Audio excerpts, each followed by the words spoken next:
hal yang selalu saya kangenin kalau muncul di podcast Ruang Publik STV. Kenapa? Karena selalu ketemu dengan orang-orang yang luar biasa. Bukan hanya dari kalangan akademisi, dari profesi, kemudian orang-orang yang benar-benar begitu luar biasanya ini, karena saya bisa mengambil ilmu dari mereka tanpa harus sekolah. Nah, ini yang luar biasa. Hari ini kita bicara tentang sosok perempuan yang cukup dikenal di wilayah Kota Kediri karena sepak terjangnya untuk memberantas narkoba. Ini memang swasta ya, jadi bukan dari BNN ataupun dari kalangan pemerintah lain, tetapi sepak terjang secara pribadi dengan biaya sendiri, mau dan rela bersusah payah sendiri untuk memberikan edukasi tentang bahaya narkoba di wilayah Kediri dan sekitarnya. Sosok Sri Kandi yang satu ini luar biasa karena juga sudah mendapatkan penghargaan dari pemerintah. Penghargaannya berupa apa dan bagaimana sepak terjangnya, kita langsung ngobrol sama Mbak Jessica Yeni Susanti, SH.M.H.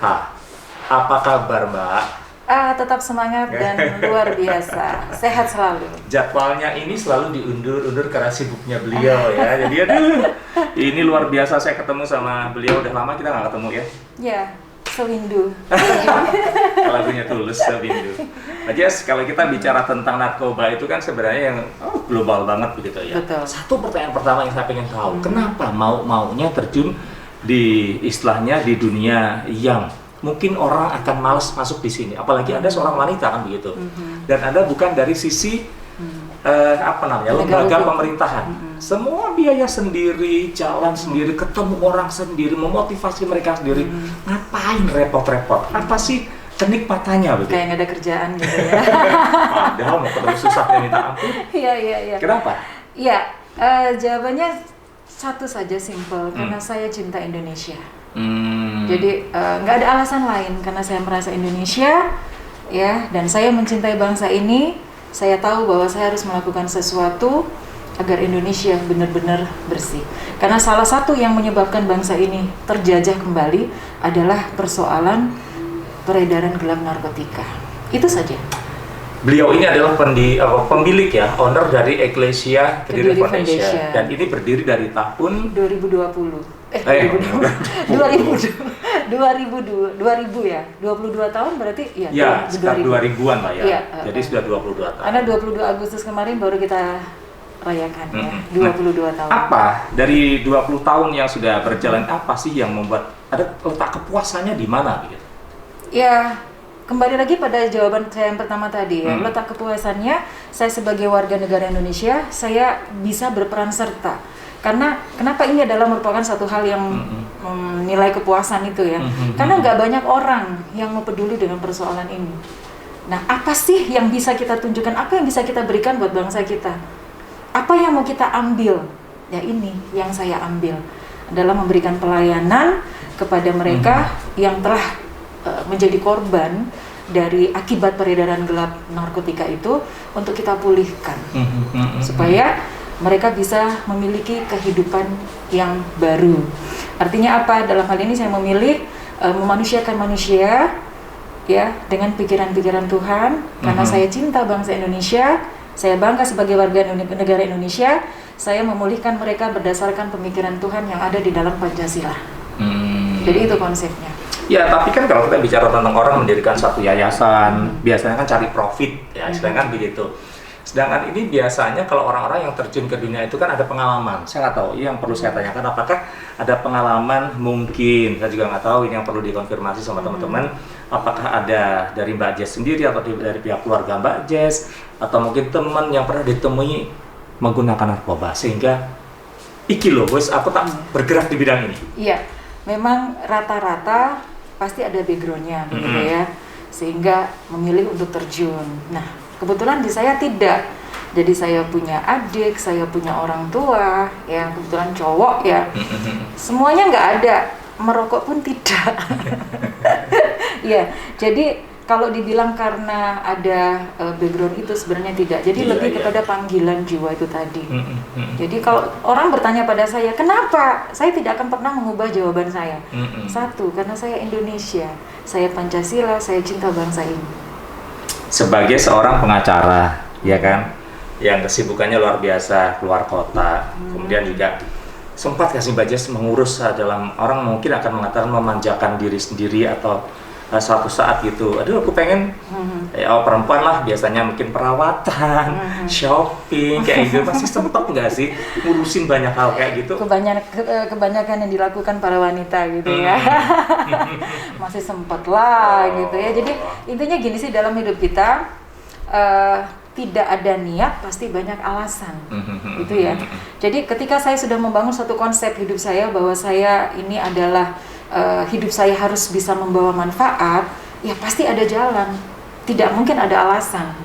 Soal waktu, semua kita semuanya dikasih waktu 24 jam. Ya kita yang bisa ngatur itu. Ya jadi itu kembali, kalau kita nggak bisa ngatur, muncul alasan. Nah ketika banyak alasan, tidak akan pernah kita dapat melakukan sesuatu. Ada pengalaman nggak Mbak Jess? Maksudnya begini, Anda kan seorang wanita begitu. Notabene wanita itu kan lemah. Ya bukan apa ya, saya bukan bullying atau apa, tapi kan dibandingkan laki-laki kan biasanya lebih kuat laki-laki. Kemudian Anda berhadapan dengan orang yang begitu banyak begitu kan.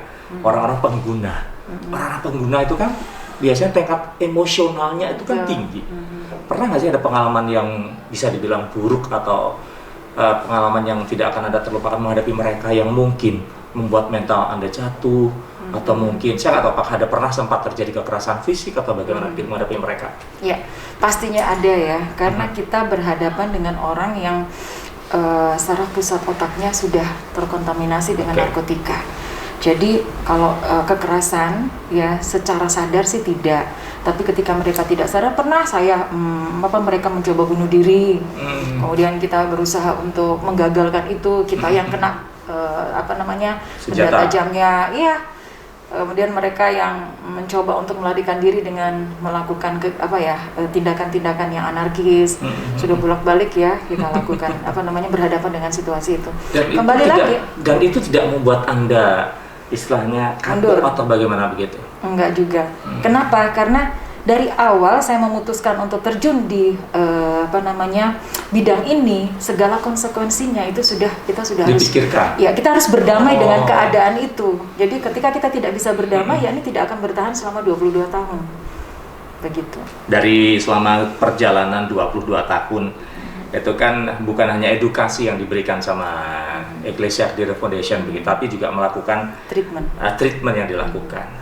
Kira-kira kalau kita bicara tentang nominal atau persentase, ada berapa orang yang sudah berhasil dipulihkan ya, saya bukan bilang disembuhkan, tapi dipulihkan dari Ecclesia. Ecclesia ini terjun di dalam rehabilitasi itu 2015. Jadi sebelum 2015 kita masih dalam lingkup preventif. Ya, jadi ketika itu saya lebih menjadi komponen dari BNN, komponen masyarakat ya. Setelah 2015 Ecclesia yang merupakan lembaga kesejahteraan sosial ini akhirnya direkrut oleh Kementerian Sosial menjadi institusi penerima wajib lapor. Mulai saat itu saya tidak menjadi komponen masyarakat dari boardnya BNN, tapi akhirnya kita berdiri sendiri. Ya. Dan tugas yang kita lakukan adalah tugas pemulihan para korban dan pecandu nafsa melalui treatment itu tadi, begitu. Nah, kalau dihitung sejak 2015, jadi mulai ada gerakan rehabilitasi yang ditetapkan oleh pemerintah melalui kegiatan wajib lapor 2015 sampai dengan 2021. Ini yang hampir habis ini ya. Sudah sekitar 300 lebih, hampir 400. Itu berarti rawat inap, rawat jalan. Berarti yayasan Ecclesia Foundation itu punya satu tempat rehabilitasi juga. Betul. Oke. Menampung berapa orang? Kapasitas untuk rawat inap memang sangat-sangat terbatas ya. Itu tadi karena dibilang pakai biaya sendiri itu tadi ya. Jadi kita hanya punya tempat untuk 15 orang. Ya, itu yang menjadi kendala dalam pemulihan ya. Tapi kalau untuk rawat jalan lebih dari itu bisa kita lakukan karena Ecclesia ini sekarang didukung oleh Peksos, konselor yang dikirim oleh Kementerian Sosial. Jadi programnya ini program saya nih ya, saya sudah buat satu program pemulihan. Nah pelaksananya itu sudah ada. Nah sekarang ada berapa, istilahnya apa? Pasien atau apa istilahnya penyebutannya mereka? Korban? Residen. Ya, ada berapa residen yang tertangani sekarang? Di era pandemik ini yang dimaksud di tahun 2021 ini 55 untuk rawat inapnya ya. Cuma ketika PPKM kemarin harus kita pulangkan dulu. Gitu, jadi kita beralih ke rawat jalan. Berarti mulai dari konsep treatment pemulihan ini Mbak Jess bikin apa istilahnya skema atau pola sendiri, Iya, atau ada bantuan dari pemerintah misalnya, atau ada tim yang menangani itu Kalau semuanya? treatment dari recovery itu dari saya sendiri. Nah, patokan kita tetap dengan standar dari Kementerian Sosial, tetap harus kita ikut. Tapi untuk plusnya ya itu dari saya sendiri. Karena lembaga-lembaga rehabilitasi itu kan macam-macam ya. Ada yang herbal, ada yang pakai tenaga surya gitu ya. Tapi kalau di kita murni terapi community dengan ada plus-plusnya itu tadi. Gitu. Ini residence yang selama ini ditangani itu ada spesifikasinya nggak? Maksudnya ada usia berapa sampai berapa, atau dari semua usia ditangani sama Eklesia? Ya, dari usia produktif batasannya sampai usia 50. Yang paling kecil sempat di treatment usia berapa? Tahun kemarin dari Kota Kediri ya, kebetulan dari Kota Kediri itu usia 5 tahun. 5 tahun? Ya. Itu karena tertular atau pemakai? Dipaksa. Jadi korban. Jadi ada yang memang dia seorang pengguna ya dengan kesadaran, tapi ada yang dipaksa. Jadi itu residen saya paling kecil gitu. 5 tahun itu saya nggak tahu, nggak habis pikir. Balita. Iya, Ya kan? habis pikir gini, maksudnya dia paham nggak itu dia menggunakan itu atau tadi kan dipaksa? Kalau korban berarti awalnya dia tidak paham. Apalagi 5 tahun. Ya kan? Kalau korban berarti awalnya dia tidak paham. Nah, kenapa ini sampai ke kita? Akhirnya menjadi paham, gitu kan? Bentuk apa yang dikonsumsi itu? Sabu. Cara pemakaian juga sama seperti orang dewasa menggunakan sabu itu, atau karena kan sekarang banyak dalam bentuk permen, Ya. bentuk makanan kayak gitu. Sepertinya dia di korban ini sepertinya dicengkoki dengan ini ya, dengan airnya itu ya untuk dia minum. Jadi sudah apa ya? Kalau saya katakan sih sudah masuk adiksi, sudah sangat ketergantungan. Dan itu di Kota Kediri. Dan itu maksudnya pada saat dia di treatment di Eklesia, diantarkan orang tuanya atau dari timnya Mbak Jess yang Ada lembaga yang mengantar ke kita ya. Yang sudah 5 tahun. Saya tidak bisa sebut orang tua Ya, atau ya. apa ya. Tapi ya ada yang mengantar ke kita. Ya, Dan memang sempat ada. kita konseling ya, karena ini masih balita, ya kita sempat ajak ngobrol dan terungkap. memang teman-teman memang ada beberapa hal yang memang tidak bisa disampaikan di sini ya. Ini Ya, menjadi satu betul. rahasia dari Eklesia, itu saya paham sekali. Kemudian penanganan mereka yang usia 5 tahun sama usia yang di atas itu, penanganannya sama atau bagaimana? Tidak sama. Ya kalau ke anak-anak ini kita lebih melibatkan 100% psikiater. Ya, psikiater, sementara konselor adiksi di saya maupun peksosnya mereka hanya mendampingi. Karena perlakuan-perlakuan khusus itu ya. Merinding dari 5 tahun, gila. Bahasanya sekarang kerennya tuh gila gitu ya. 5 tahun. Begitulah situasi Ya. saat ini. Nah, kalau melihat perkembangannya Mbak Jess di wilayah Kota Kediri, saya tahu asistensi Eklesia kan bukannya di wilayah Kota Kediri ya, termasuk di kabupaten dan tempat-tempat lain. Dalam perkembangannya, bagaimana masyarakat di Indonesia atau di Kediri ini tentang perkembangan apa ya, kecanduan narkoba sendiri? Apakah dari mulai prosentasenya semakin banyak, mereka semakin sadar bahwa ini adalah satu hal perbuatan yang dilakukan yang sia-sia merusak masa depan mereka? Itu dari analisa dari teman-teman Eklesia sendiri seperti apa? Kalau saya melihat perkembangan, karena kita hanya punya data ini yang kita rawat ya, ya. Oke. Kalau saya melihat dari yang kita rawat, sepertinya ini ungkap kasus yang sudah dilakukan dengan yang dirawat ini sebanding, ya sebanding. Jadi kalau saya bilang ini sebanding, ini berarti belum bisa menyelesaikan bahwa pemerintah punya tujuan wilayah, apalagi Kediri ini ya, ada programnya bersinar ya, kota bersinar. Itu belum tercapai. Yang salah satu yang menjadi kendalanya karena keberadaan IPWL ini belum banyak masyarakat yang tahu. Jadi mereka yang menggunakan narkotika, ketika mereka sadar untuk segera melaporkan diri, mereka tidak akan dipidana. Itulah sebenarnya manfaatnya ada IPWL. Nah, IPWL satu-satunya memang untuk Kediri ya hanya Eklesia. Ya, dan Eklesia ini memang dari Tulungagung, dari Blitar itu kan semuanya di residenan lah ya, iya. paling tidak. Nah, kalau misalnya mereka berarti kalau tidak lapor ke IPWL dan mereka tertangkap, sudah tidak bisa ditolong atau ditreatment, berarti mereka harus prosedur hukum yang dilakukan. Prosedur hukum, meskipun ada ketentuan barang bukti menentukan apakah dia direhabilitasi ataukah dia dipidana penjara, ya. Tapi kalau tidak diawali dengan kegiatan wajib lapor itu tadi, ya proses hukum akan dilakukan. Tetap berjalan. Proses hukum akan dilakukan, nanti putusannya kemana? Apakah rehabilitasi ataukah dia harus menjalani pidana penjara dulu, baru kemudian direhabilitasi? Begitu. Jadi ini saya sangat berharap nih masyarakat paham untuk mereka ketika mereka tahu nih tetangganya atau temannya atau siapapun benar dia menggunakan atau tidak nomor 2, tapi laporkan dulu. Ada kesadaran untuk melaporkan diri. Nah, ketika dia dilaporkan, ya tim kita akan melakukan pendekatan-pendekatan. Istilahnya ada backup dari PBL kalau sampai nanti misalnya tertangkap atau segala macam. Sebenarnya sih bukan pada backup ya, tapi apa yang dilakukan IPWL itu adalah menjalankan undang-undang. Karena dalam Undang-Undang Pasal 128 Undang-Undang 35 2009 yang sudah melaporkan diri tidak akan dipidana. Yes. Begitu kan? Jadi sebenarnya bukan backup, tapi kita melaksanakan undang-undang. Nah, ketika mereka sudah lapor, nah ini otomatis kan kegiatan pemulihan akan dilakukan. Jadi bukan berarti kalau sudah lapor di IPWL kita aman dong, kita bisa pakai, enggak seperti itu juga.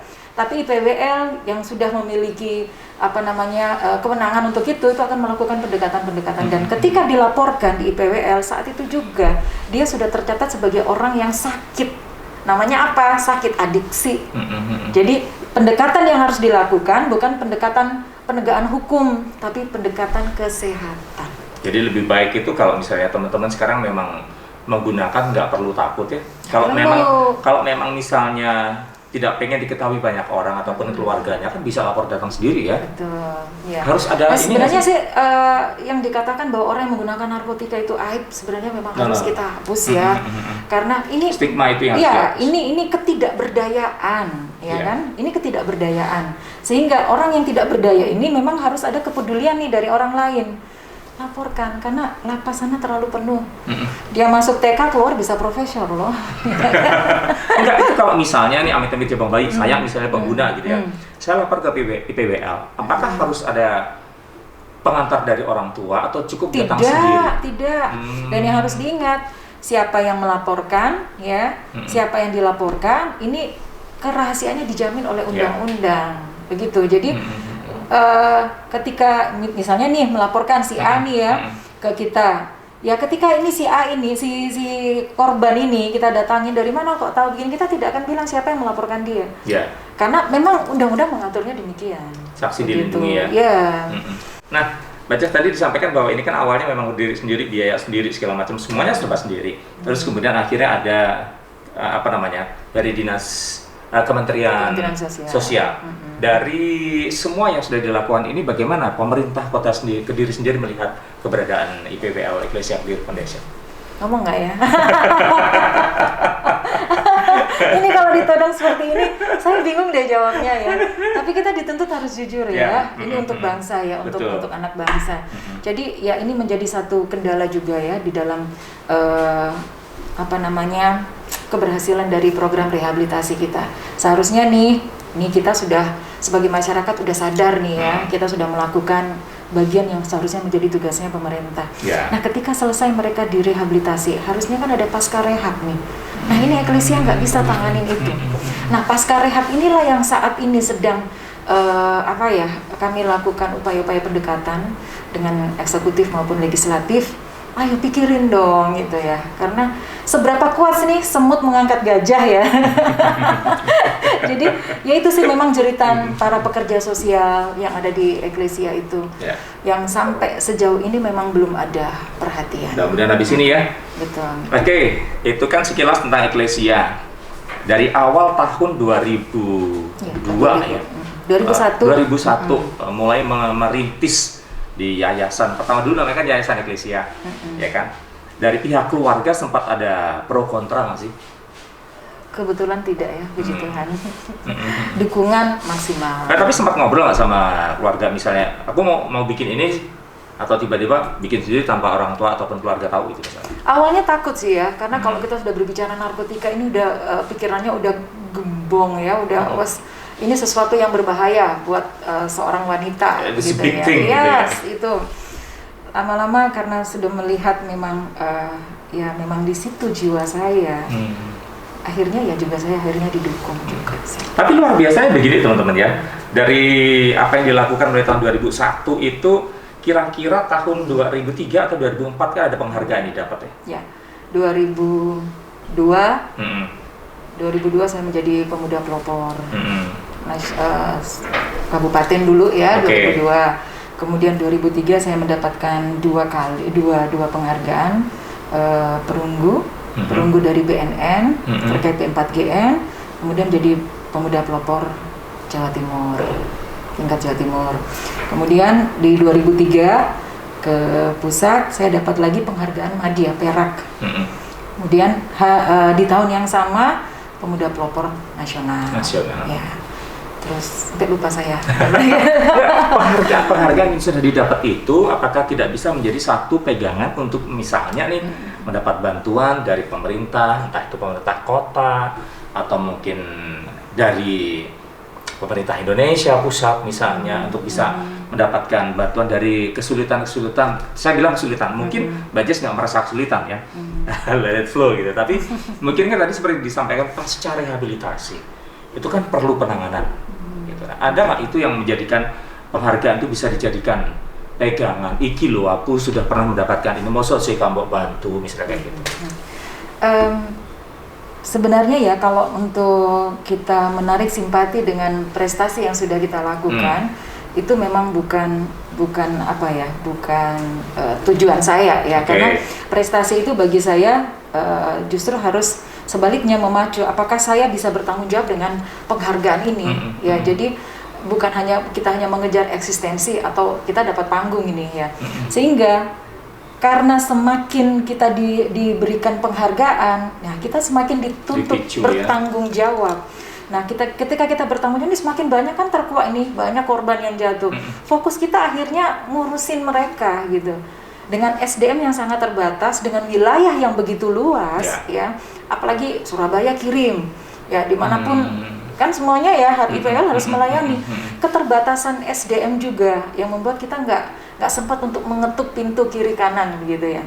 Nah kalau dari leading sektoral kita dari Kementerian Sosial sebenarnya ada ya 0, sekian persen. Jadi kalau misalnya itu hanya buat membantu 5 korban, sementara yang kita tangani lebih dari 5 gitu. Jadi memang ya tetap kita harus bersyukur ya. Iya. Ya, justru yang saya buka-buka dapurnya Eklesia kalau gitu. Ada berapa orang di sana teman-teman yang terlibat? Sekitar 25. Mereka bukan hanya volunteer pastinya kan?